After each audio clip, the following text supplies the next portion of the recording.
चंद्रपूर.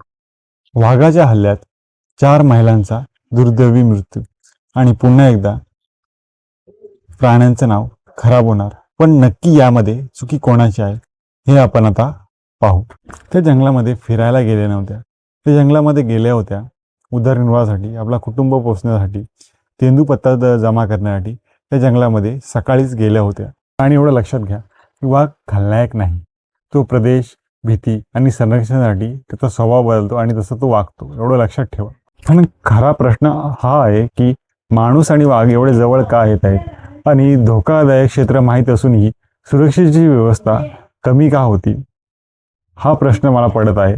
आणि ही फक्त वाघाची आणि गावकऱ्यांची दोघांची चुकी नाही. ही अशी व्यवस्था आहे जी दोघांनाही अपयशी ठरवते. आपल्याला सुरक्षित जंगले हवी आहेत, चांगली चेतावणी व्यवस्था हवी आहे आणि गावकऱ्याचे संरक्षण आणि प्राण्यांचे संवर्धन हे दोन्ही खूप गरजेचे आहेत. हे सुद्धा आपण लक्षात ठेवले पाहिजे, कारण माणसांचे जीवही तेवढेच महत्त्वाचे आहेत आणि प्राण्यांचे. आणि त्यामुळेच आपल्याला दोषारोप करून जमणार नाही. आपल्याला उपाय शोधायला हवेत, याच्यावर उपाय काढायला हवेत.